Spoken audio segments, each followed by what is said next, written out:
wedyn oedden nhw'n gyrru data am y tywydd i'r Admiralty neu rhywle, a oedden ni'n gwybod y le. Ac be oedden nhw'n neud efo fo? O, gynno ni ddim syniad. A mi ddaden nhw ddeud ar ôl bod allan am June the 4th. June the 5th is going to be rather stormy in the English Channel. But it's only a blip. The 6th will be better.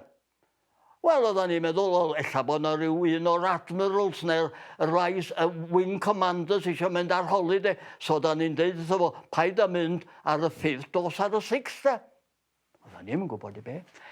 A mi fuo y D-Day landing ar y 6th o June.